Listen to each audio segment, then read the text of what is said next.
बस्तर की सुरक्षा के लिए जो तैनात जवान हैं, क्या लगता है आपको कि उन जवानों के बीच में मतभेद होता होगा? क्या आपको लगता है ऐसा कि उन्हें देखने का नज़रिया भी अलग अलग होता होगा?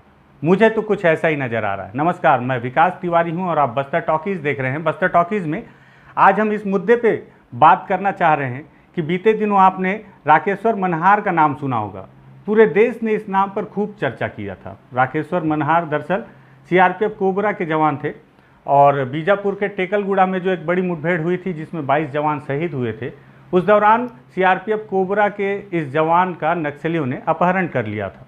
अपहरण हुआ, नक्सलियों ने इस बात की जानकारी दी कि जवान उनके कब्जे में है, सुरक्षित है, लेकिन सरकार की मध्यस्थता टीम के बाद उसे रिहा करने पर विचार किया जाएगा। सरकार ने अंदरूनी तौर पर मध्यस्थता टीम तैनात भी की और उनके द्वारा जाकर जवान को सकुशल रिहा किया गया। मुख्यमंत्री ने उस टीम को सम्मानित किया और बाकायदा उस जवान को उसके घर छोड़ कर आया गया।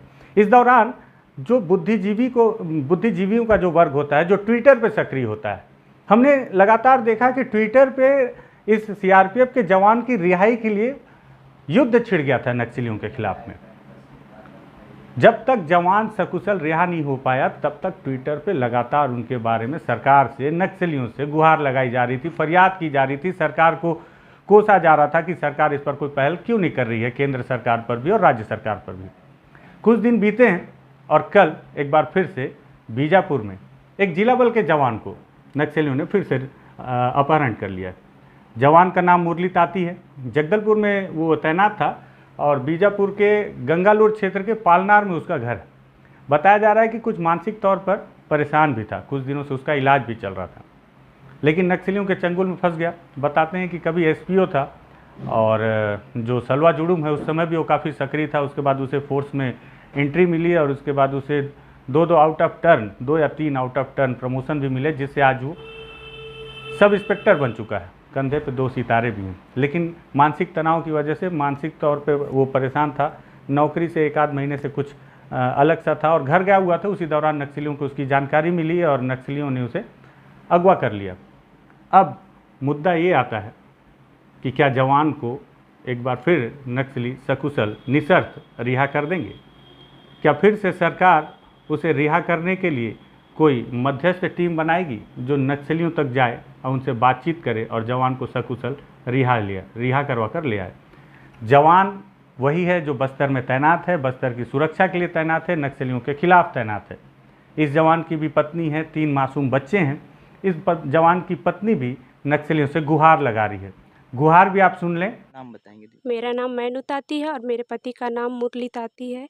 मेरे पति का मानसिक संतुलन कई 3 सालों से ठीक नहीं होने के कारण वो एक जगह स्थिर नहीं रह रहे हैं और ना ही 3 सालों से ड्यूटी कर रहे हैं, ना तनख्वाह मिल रहा है।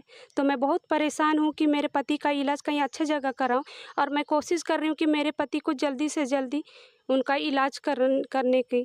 फिर भी उनके मानसिक संतुलन ठीक ना होने के कारण एक जगह स्थिर नहीं रहते हैं, बैठे नहीं रहते हैं, यहाँ से वहाँ जाते हैं।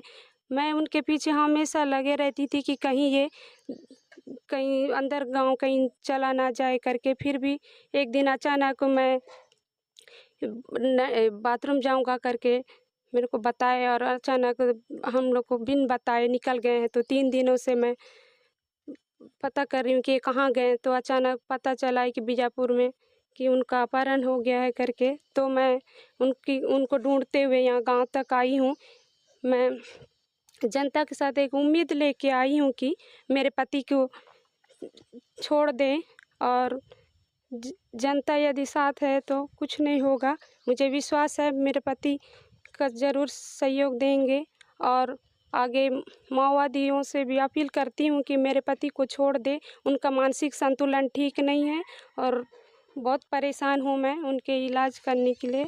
और तो सुना ड्यूटी आपने नहीं कि कर किस रहे। तरह से जवान की पत्नी ने बताया कि उसका जो पति है वो मानसिक तौर पर परेशान था और उसका इलाज लगातार चल रहा था और वो नक्सलियों से गुहार भी लगा रही है। और नक्सलियों की तरफ से जो सूत्रों के हवाले से जो बातें निकल कर आ रही हैं कि नक्सली उस जवान की रिहाई के पहले एक बार फिर से जन अदालत लगाना चाहते हैं, जो सीआरपीएफ के जवान की रिहाई के वक्त उन्होंने लगाया था। और जन अदालत के बाद फैसला होगा कि जवान को रिहा किया जाए या उसे किसी प्रकार का कोई दंड दिया जाए। दंड हो सकता है मौत की सज़ा भी सुनाई दी जाए, या हो सकता है कि उसे बेदम पिटाई करके छोड़ दिया जाए, जैसी भी वहाँ पे सज़ा होगी। लेकिन सवाल ये उठता है कि आखिर बस्तर का स्थानीय जवान उसकी रिहाई के लिए देश में हल्ला क्यों नहीं उठ रहा।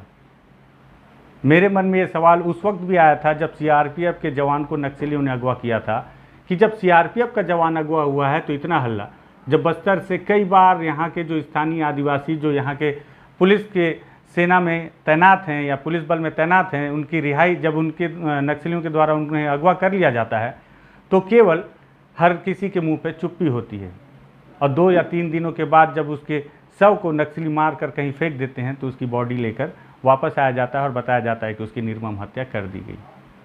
तो आखिर बस्तर का आदिवासी क्या केवल मरने के लिए है? अगर वह सुरक्षा बल में तैनात है तो उसकी रिहाई के लिए देश में आवाज़ क्यों नहीं? ट्विटर पर उसके लिए जंग क्यों नहीं? क्यों इस तरह से दोहरा मापदंड बस्तर के जवानों के लिए है, सीआरपीएफ के जवानों के लिए पूरे देश में हल्ला क्यों, और बस्तर के जवान के लिए सबके मुंह में चुप्पी क्यों? सवाल जायज़ है। यदि आपको लगता है कि जायज़ है तो आपको भी ये बात उठानी चाहिए और अपील करनी चाहिए नक्सलियों से कि एक बार फिर से वे जिस तरह से सीआरपीएफ के जवान को रिहा किए थे उसी तरह से जन अदालत में लगाकर जनता का फैसला सुने, और उस आदिवासी युवक को जो कि अपने परिवार के पालन पोषण के लिए नौकरी कर रहा है उसे रिहा कर दे। 3 मासूम बच्चे भी हैं उसके। इस तरह की अपील, इस तरह की बातचीत यदि आपको पसंद आती है कि हाँ इस पर बात होनी चाहिए, इस पर चर्चा होनी चाहिए, तो आप बस्तर टॉकीज को सब्सक्राइब कर सकते हैं।